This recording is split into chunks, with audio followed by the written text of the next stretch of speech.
આપણે બંધારણમાં ભાગ 1 સંઘ અને તેનું રાજ્ય ક્ષેત્ર એમાં 4 અનુચ્છેદો જોયા હતા અને આપણે જોયું હતું કે ભાગ 1 સંઘ અને તેનું રાજ્ય ક્ષેત્ર, પહેલો અનુચ્છેદ સંઘ અને તેનું રાજ્ય ક્ષેત્ર, બીજામાં આપણે શું કીધું કે પહેલાં શું આવશે, બૈરું આવશે.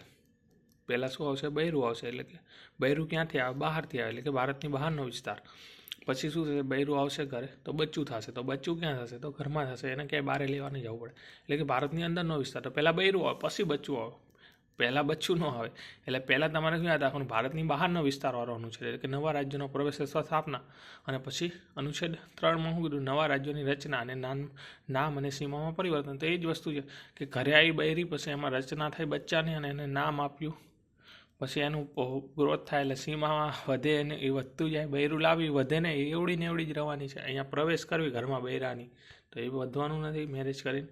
એટલે આવી રીતે તમે યાદ રાખો, ભૂલશો ને. પછી જો અનુચ્છેદ 2 અને 3 મુજબ કોઈ પરિવર્તન થાય તો અનુસૂચિ 1 અને 4માં પણ પરિવર્તન થાય. આપણે બધું જોઈ ગયા અનુચ્છેદ 1. હવે આપણે છે ને સંસ્થાઓની વાત કરશું. જેમ કે લાસ્ટમાં આપણે અહીંયા સુધી જોયું હતું કે અનુચ્છેદ 4 સુધી. તો હવે આપણે રાજ્ય પુનર્ગઠનની વાત કરીએ તો સૌ પ્રથમ શું થયું ખબર છે, એસકે ધર સમિતિ બનાવવામાં આવી. આ પ્રાંતીય ભાષા સમિતિ હતી.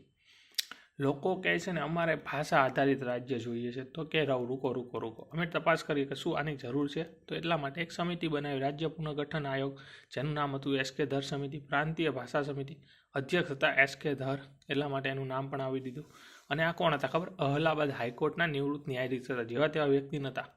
તો નિમણૂક થઈ જૂન 1948માં. ક્યારે થઈ, જૂન 1948, એટલે 6 મહિનો 1948. રિપોર્ટ આપ્યો અને 12મા મહિનામાં 1948માં કે વહીવટી સુવિધા માટે રાજ્યોની રચના કરો. કાંઈ વાંધો નહીં, તરફેણમાં હતા.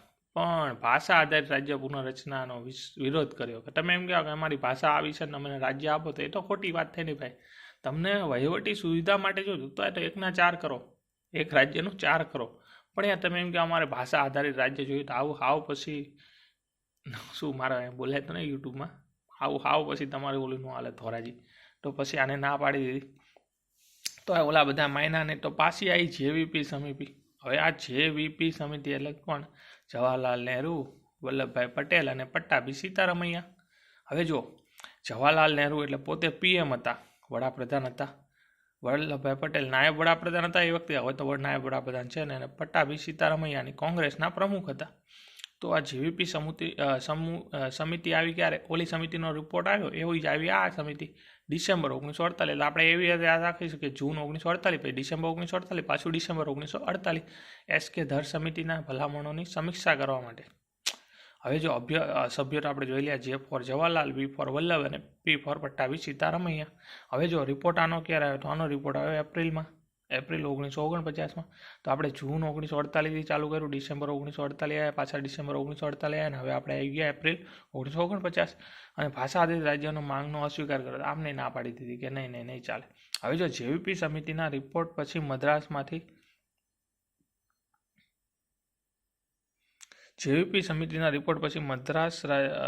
મદ્રાસ રાજ્યમાંથી અલગ તેલુગુ ભાષી રાજ્ય આંધ્રપ્રદેશની માંગ થઈ. હવે આનો રિપોર્ટ આવ્યો ને પછી મદ્રાસવાળાએ કીધું કે અમારે કેવું જોઈએ, તેલુગુ ભાષી રાજ્ય આંધ્રપ્રદેશ જોઈએ. કયું, આંધ્રપ્રદેશ.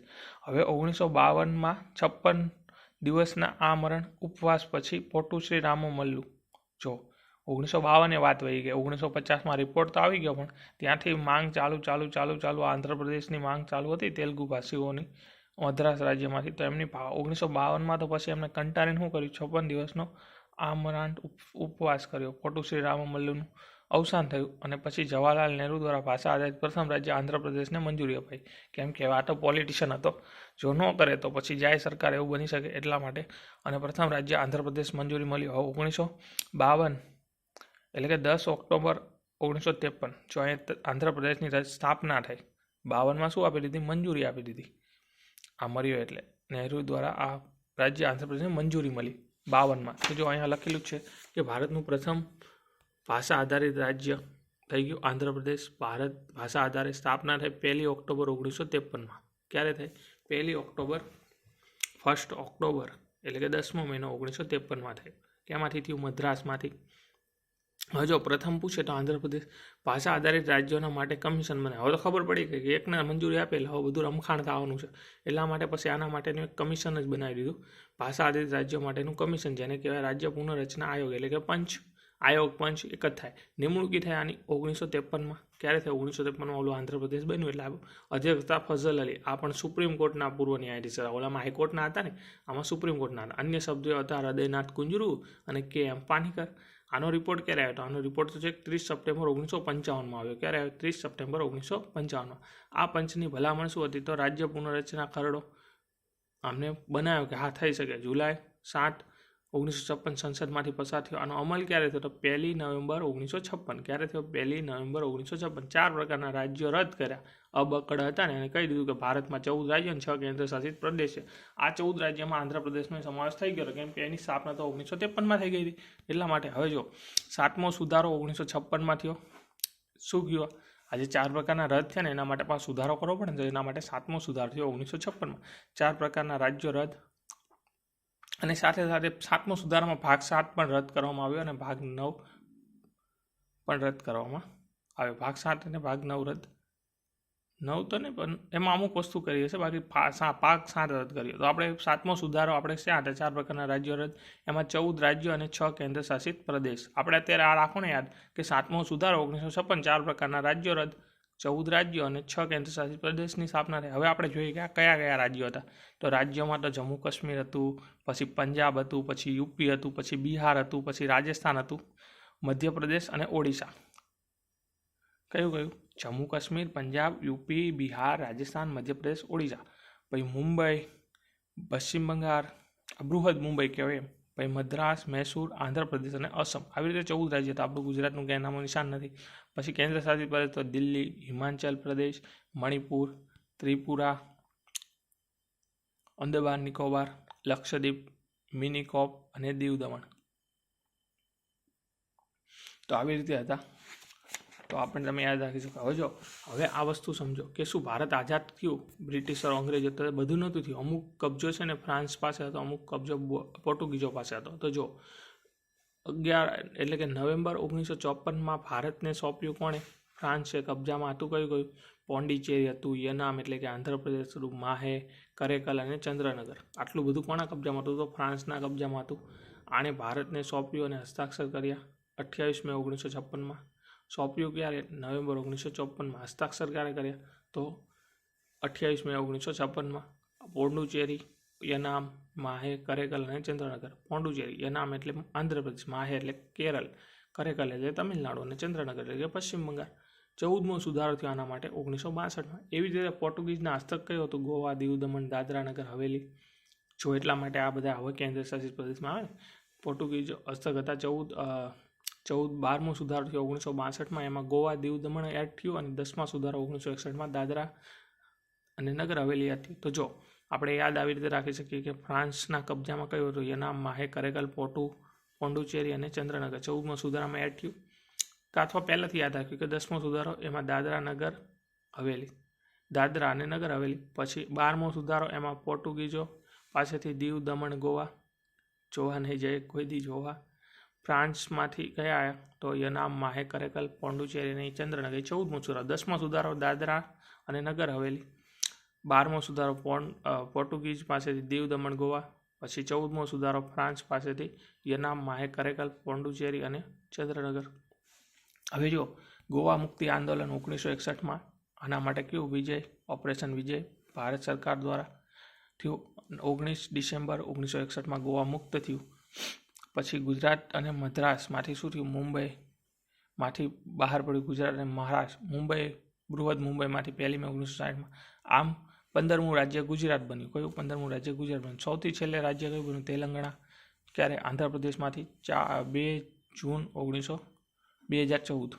2 જૂન 2014.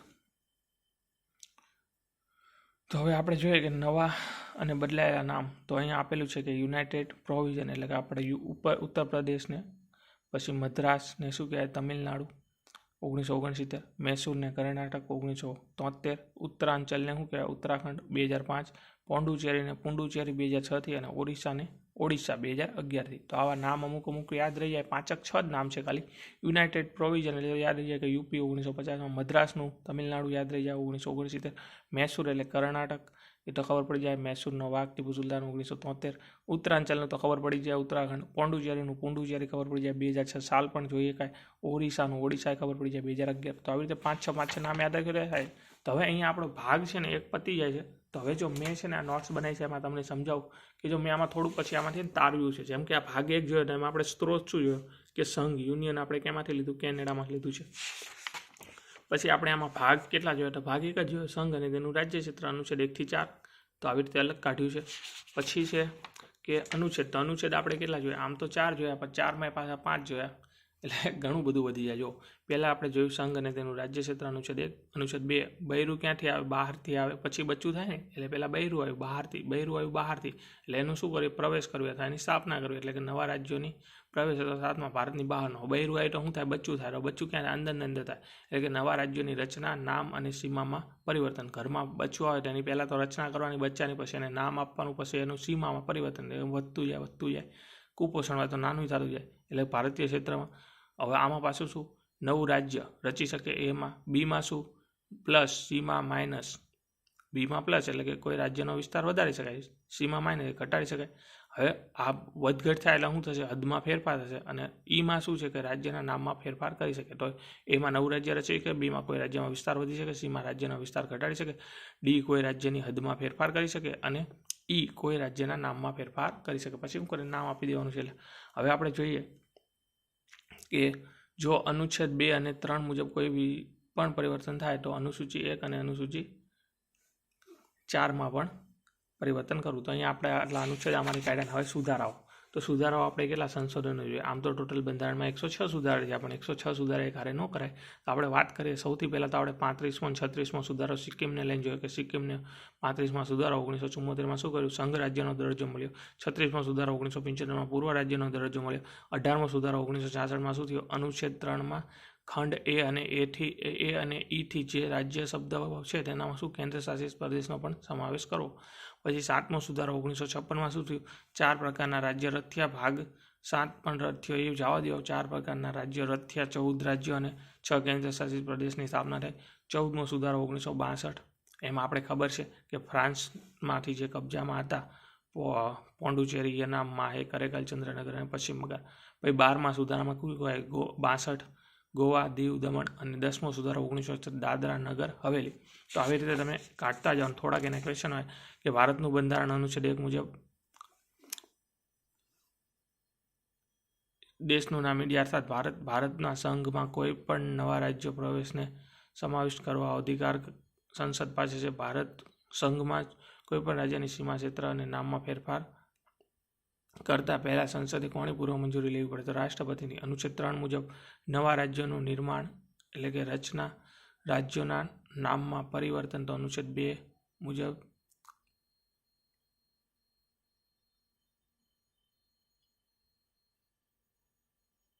શું થાય, અલગ થાય. હવે જો ભારતના રાજ્યોનો સંઘ કહેવાશે આપવામાં આવે છે, કેમ કે ભારતીય સંઘ કોઈ સંધિનું પરિણામ નથી, તેનું એકમો સંઘ, તેના એકમો સંઘથી અલગ થતા નથી. તો આવી રીતે થોડાક ક્વેશ્ચન. હવે આપણે નેક્સ્ટ છે ને ભાગ 2ની ચર્ચા કરીશું. આઈ થિંક તમને ભાગ 1માં મજા આવી હશે. આનો બીજો પાર્ટ છે, તમે પહેલો પાર્ટ ન જોયો તો જોઈ લેજો. મે બી આપણે જલ્દી જ પાર્ટ 2 પણ લાવીશું.